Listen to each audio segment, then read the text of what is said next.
I think that the first X-Men movie in the Marvel Cinematic Universe, we'll go with the Mutants as the title, but the subtitle should be Dawn of X. Dawn of X. Dawn of Okay. X. Dawn of X. Before you go into this presentation, Yes. I just had a thought. Yes. We have Eternals coming out I think it's in November. Something like that. Yeah.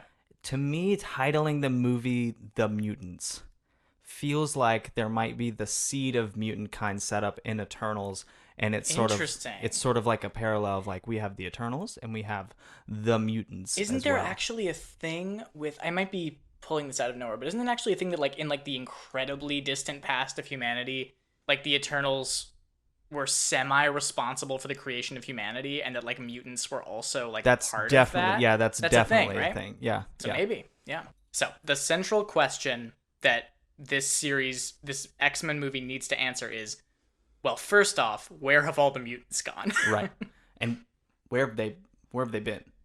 Where have Is they that been? more? Is that more what you're saying? Where have they been, or where? Maybe You're it saying where is. are they gone? Where'd they go? Why ain't they around? So when were they here? When were they here? That's true. Anyway, so I think you have an inherent problem when you are trying to bring the X-Men in, because the initial thought is, well, why not just have mutants develop basically now, right? Right. You can't exactly do that because you need Charles and Eric, and they have very specific origins. That was exactly what I was going to say. That's like the ultimate problem with bringing the X-Men in right now, is that Eric has to have some semblance of a connection to the Holocaust. Yes. And Charles has to be old and British. Exactly. Yeah. It does indeed. And the question is, what have they been doing all this time? Right. If they knew they were mutants, and they must have known each other, because you have to have that Eric and Charles schism. Right. You can't just gloss over that. That's like the center of all of this. Right. So they had to have known they were mutants, known there were other mutants, and also sat on it until now. Right. And they better have a damn good reason. Right. Because it's pretty antithetical to both of their characters. Right. So I think I figured out a way that it could work. Dawn of X. I'm gonna be reading from notes now, so I'm gonna sound like I'm reading from notes. All right. Well, I'll interrupt you when I want to. Excellent. Could just completely derail me, please. Yep. But okay, so since childhood, right? Charles Xavier. Where did White Vision go? He went to Charles Xavier's house. Oh, sick. What if? Wait, what if White Vision, like, he gets his memories back, and he does the eye shape-shifting thing, and then like he gets like forehead wrinkles, and then like the eyebrows, and then he's just Professor X. He became Patrick Stewart. He becomes paralyzed. You know, if you did make WandaVision or any Vision story in the 1970s, you would cast Patrick Stewart. Yeah. Yeah. Anyway. All right, anyway. So since childhood, Charles Xavier was certain that he was not alone.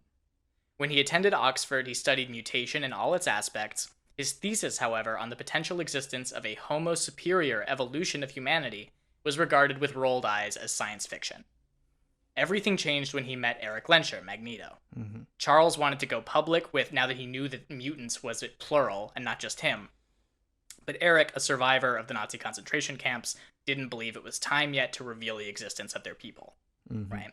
So instead, they begin to travel the world in search of more mutants. Cerebro doesn't exist yet. Right. They're searching for people who have unexplainable abilities. Do you think Charles even knows that he could do something like Cerebro? I don't think yet. I think that over time, he and Eric create the prototype. Okay. Which is generally how it works in the comics, where they build a crude Cerebro. This is sounding a little like First Class. And it's supposed to. Okay. Because none of this is what we're seeing in the movie. Gotcha. This is what has happened in the past. Okay. This is what you can be familiar enough with. Okay. Maybe you see a flashback to part of this, I don't know. But in general, they found that mutants were few and far between. Cerebro was relatively unreliable in locating them. Mm-hmm. So they could find like a few. They could find enough to warrant starting the school. Right. But not enough. It's not, a huge population of mutants and all of these kids at the school. It's like a small program, Yeah. right? Yeah. It's still at the institute, and it's got the name and everything. They build the school as a safe haven and training ground for young mutants facing by humans who hate and fear what they do not understand. Eric saw it as... You just said the thing. Yeah. Applause, please. Thank you. Every time I say hate and fear, I want you to do a little. Okay, yeah, I can do that. Okay. So Eric saw it as more than a school, though. He saw it as the foundation for a military force. And that this is going to evolve into the force that's going to inherit the world.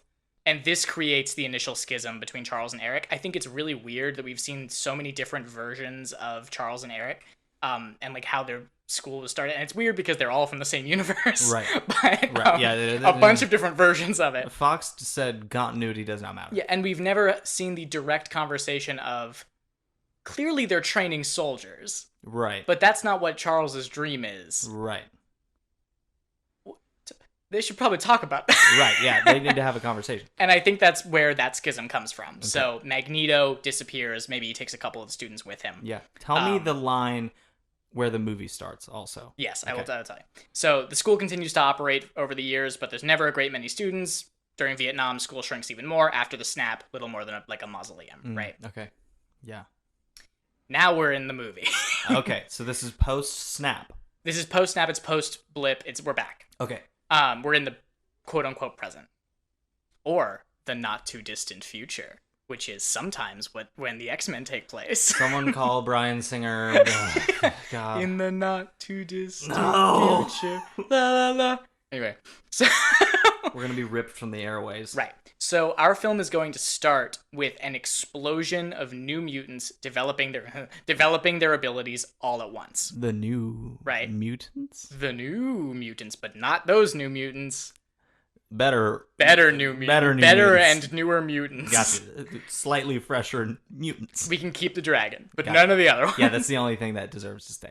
And I think more specifically, we're starting with Scott Summers, a teenage Scott Summers. That is the correct thing to do. Developing his initial powers. I think in like a Nando V Movies video or something, he talked about it happening during like a high school football game, and I think that's a great idea. That. Yeah. I think he's a quarterback, obviously, and his optic blasts emerge during a game. Maybe he gets tackled. Maybe like the fight or flight response triggers it. Mm-hmm. Maybe he blows a hole in like the scoreboard, that sort of thing. And everybody is freaking out and screaming. Now, if it was a football game, the odds of him killing another... I know, very high. Let's say he doesn't. Okay. Or it can be the thing of he gets lucky. Or yeah, he gets lucky. Or it can be the thing of in the comics, his optic blasts don't actually like burn you. They're like punches. They're like really powerful hits. Okay. They like send you flying, that sort of thing. So no one ever talks about the how his eye things, like the blasts, how they work. Yeah. It's not like just lasers. No. It's opening a portal to a different dimension. We can't even begin to get into that. Okay, we'll get into that some other day. So his powers activate and everybody is screaming. He can't shut it off. He's like tries to like put his hands in front of his face, but just like, they just get blasted to the sides. And then suddenly the whole crowd goes silent. Everyone in the entire, like everyone watching the game, all of the players frozen solid, except for Scott. And then we get that single wheel, the wheelchair with the X wheel, rolling along the field, and we get... How do you know? Cerebral. You're right. You know that tool that he uses like probably every day? There's just like silence in the movie theater, and then one voice just goes, how do you know about that? So it's the professor, and it's Jean, who's already a student at the school. How old is she? She's the same age as Scott, maybe a year older, but she's been at the Xavier School for at least a year. Okay. And they have an initial interaction. I'm not going to go, like, dialogue or anything, but Jean can temporarily, hold back his eye lasers, which is something she's usually able to do with a lot of effort. I also want to make a point of her powers need to look like something.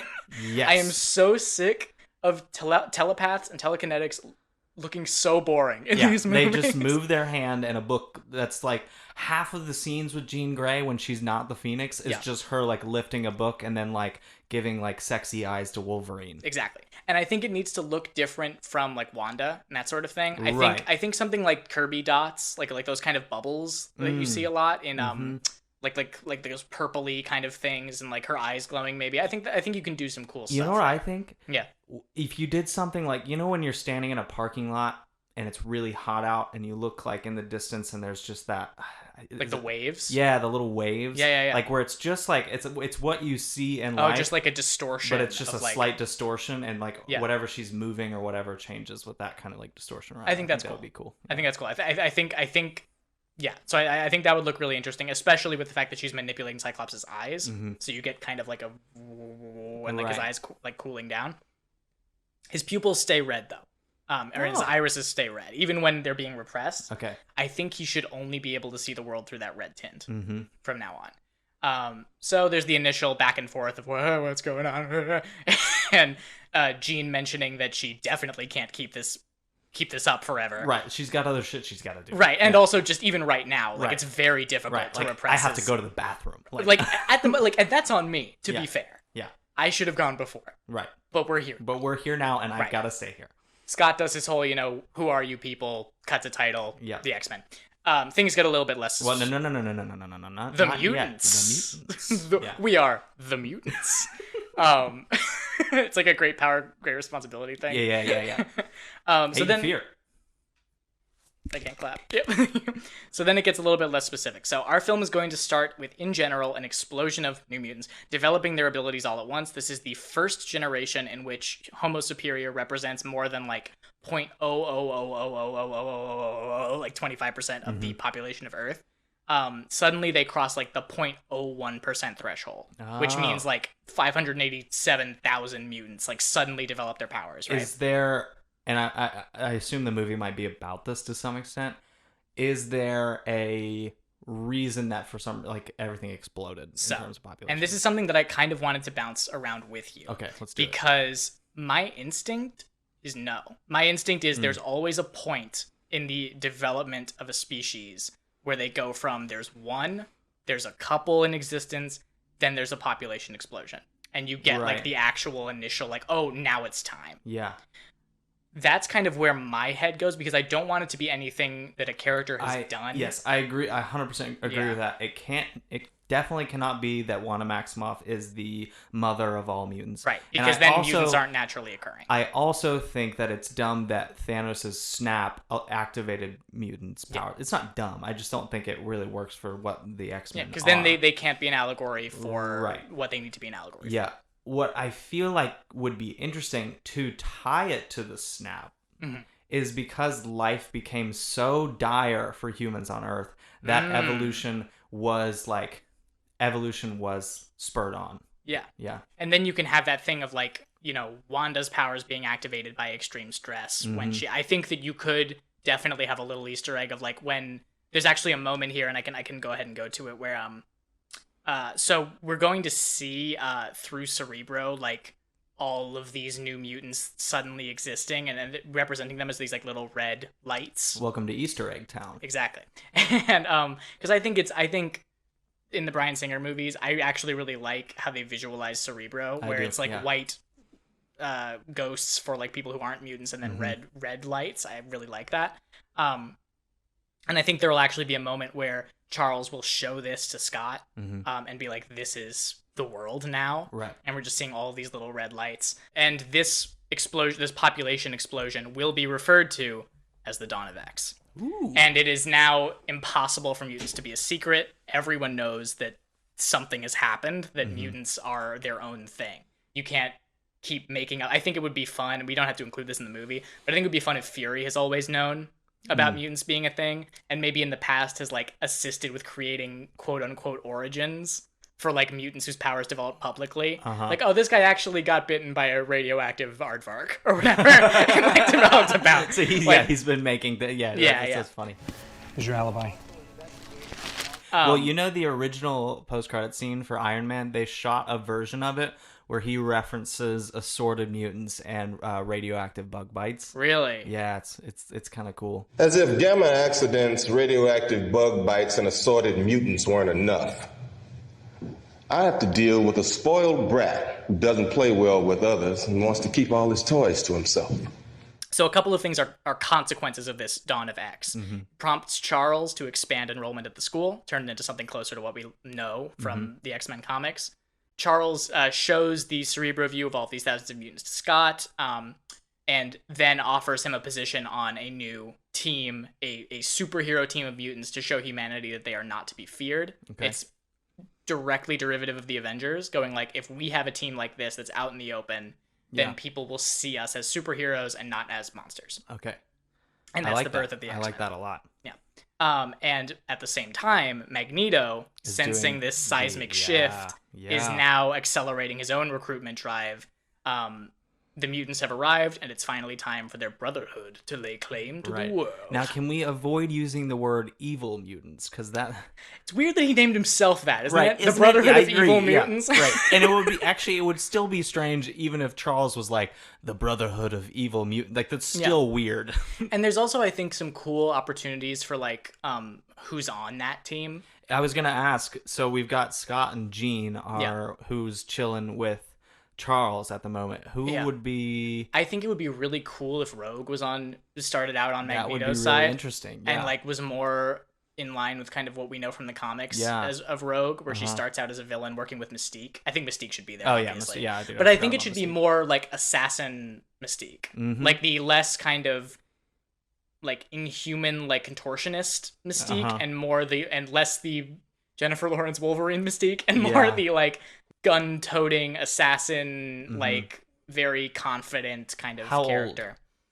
I think in unintelligible age, probably somewhere in her 40s. Oh, maybe? interesting. I don't know. Yeah, that's not what I expected. Because she's generally like older than you would expect. I think the actual Mystique is like impossible to nail down. I don't think you actually know her age. Right. Yeah. Are we also going to say that mutants age slower? That way we can have we'll have an older Magneto, but he's like at this point Holocaust survivors are like very really old. Yeah, if you have to, you could say, or it could be something about their specific mutations that make them age a little bit slower. Because I don't know about across the board. Right, you can make up some shit about Magneto's iron in his blood is because it's metal. That also kind of feels like it feels a little bit like Cinema Sinsy, you know, like I mean it's worth coming up with a solution to, but it's also like especially because after the snap, that's 2023. If maybe he got snapped, maybe he gets five extra years for that one, and Charles also has to get the 5 years then. Right? Yeah, they both got to get snapped. So then I kind of just broke down who my X-Men team would be, like what my ideal team would be. I'm curious. So we've got Scott Summers, the protagonist, Cyclops. So now this is really important because the light that's within Scott, like this bright red energy, directly mirrors the lights that are shining all across the globe that we see with Cerebro, these new mutants. It's overwhelming. It's massively destructive, probably, but it's also this kind of beautiful, bright, like life force. And it's the question. You could have a really great scene where that is specifically. I think that could be why Charles initially brings Scott down to the Cerebro to look at all these other mutants, because the question is, do we hide this light? Do we hate and fear it? Applause, please. Thank you. Or do we embrace it? And if we do, what does that make us? Does that make us like Magneto? How do you embrace that without, going too far? Are we heroes, monsters, or something new? Right. So at first, Scott is terrified of his mutation. He just wants to be normal, but he can't be anymore. Every moment of his life, he's constantly aware of his mutation because his vision is forever red-tinted, even when he's wearing the goggles, obviously. He has it in him to become a leader, but right now he'd rather shut his eyes and hide. Oh. Then we've got Jean Grey. I think we might as well use the name Marvel Girl, because why not? Yeah, she needs a superhero name. Right. And you can't call her Phoenix yet. Nope. Nor should you. It would be interesting if they did. Right. It'd be really weird. Yeah, but so she's one of the professor's best students, maybe the best student. It's not a huge pool at the start. Anyway, but Jean is a powerful telepath and telekinetic who's been at the school at least a year. Her power level has the potential to far exceed the professor's. I think one smart thing that the Bryan Singer movies did was have the power be inside her to a certain extent. Right. Like, I think that the cosmic Phoenix Force is cool and I like it, but character-wise, it's probably more interesting if that's coming from inside of her instead of possession, you could have it be that she's wildly powerful. There's arcs where she is like, she's not tapping into her full potential at all. Yeah. And I feel like it would be interesting to where, like, she's very powerful, but she's only utilizing, like, 40 to 50%. Exactly. And so the Phoenix Force, like, if she comes... It's like Wanda with the Mind Stone. Like, she's exposed to the Phoenix Force, and that just, like, turns everything on. Yeah. I agree that it could... We should... I mean, the possession story is cool, but it would be interesting to explore it in a different light. I even like the X-Men 3 thing of, and I'm sure it's probably a comics thing, but I'm not 100% sure if it is, of Charles putting mental blocks on Jean without her knowing about it. Yeah. To obscure. I think that's great, because that's classic, like, Professor X moral ambiguity. And it establishes, like, you can establish a thing in their relationship to where she knows to some extent that she's not being taught all of the stuff that he can teach her. Well, and also if the professor's whole thing to Scott is you need to embrace your light and, like, see that it's something beautiful, the fact that he's actively shutting down hers, yeah, I love that. He's a hypocrite. Yeah. But yeah, so that's Jean. She wants to help everyone, she human and mutant alike. She's probably the most, like, genuinely heroic out of all of them, just right at the start. You're giving her so much more depth than the Fox movies ever did. I'd really like to. Yeah. Because she's a really cool character, and, like, she's one of the founding, like, female characters in the Marvel universe. Right. And I want her to have something to do. And she has the one of the probably, like, the top 3 most iconic storylines in Marvel Comics. Yeah. Dark Phoenix. Yeah. And she's also probably the only character at first, besides the Professor, who sees the potential that Scott has. Oh yeah. I would say. Do you do the romance? Oh yeah. Yeah. I mean, but you do it like a young you don't have to teen, do it. like you do it like a young teen kind of romancing that's happening. It's not the central thing. Right. You don't even have to. You don't even have to touch on it in the first movie. You have unlimited movies. Yeah. To play with. Exactly. Yeah. You don't have to, like, do everything right at the start. Then you've got. You could do a WandaVision and call it Jean Scott. Jean Scott Jean. Scott Jean. Scotch Jeans. Gray Summers. Ooh, yeah, that's kind of fun. It's the really, like, Merchant Ivory, like, British. It's my new British hygiene romance. product. Yeah. That's the cologne you wear. Gray Summers. Yeah. So then the third member of this new X-Men team, Hank McCoy, Beast. Woo. I think that Hank, since we've already seen Hank's whole transformation thing, we've seen it done well. I think that he's been also at the school for about a year. He's the other member of this team who's already there. So still late teens? Yeah, late teens. Okay. A few months ago, he attempted to cure himself of his mutation and inadvertently made it far more extreme. So he's already got the blue fur when we start out. Sick. I think it could even be cool if we see him, like, leaving his lab, like when Scott's being walked through the school and we see that it's just, like, a fucking mess in there. Like, things like just, like, shattered glass and shit. Right. I think you could give a little bit of a horror element to him at first, because it's kind of like there's a flavor, there's a Jekyll and Hyde flavor, not that he changes, but, like, that he feels like he's some kind of Hyde. Yeah, and I think if we play up characters viewing him that way at first, like, seeing him as, like, a holy shit, what is that? Like, I think that's how you get can have that a cool conflict between Scott and Beast. Because as long as Scott hates his own mutation, he would agree with Beast and make him worse. That could be really great comedy, is, like, them talking about how, like, dude, you're disgusting. Like, or even just, like, Scott being like, I have to, like, wear these glasses all the time. And Beast just being like, what? Crazy. Tell me. Absurd. Insane. But anyway, so he's a genius level intellect, who I think I want him to be a little bit smarter than he's been in other X-Men movies. Yeah, we got to touch on how smart he is. think that he's the one who really perfected Cerebro, at least at the point that it is at right now. That's interesting. Yeah, I like that. Yeah, to be a lot more effective and far-reaching and all that. He also wants nothing to do with his mutation. He wants to be normal, blah, blah, blah. Then we've got, and I wonder if you already knew that this was this character's full name, because I love it, Angel, a.k.a. Warren Worthington III. Yes. I remember poor Ben Foster got so sadly underutilized, but I remember his name being so absurd because his dad is, like, a politician. And it's amazing to me that that's what they kept. Right. Was his name being Warren Worthington III. So he's the son of a billionaire or a politician, whatever. And I think in this, it should be a rich guy, definitely, who he's the son of.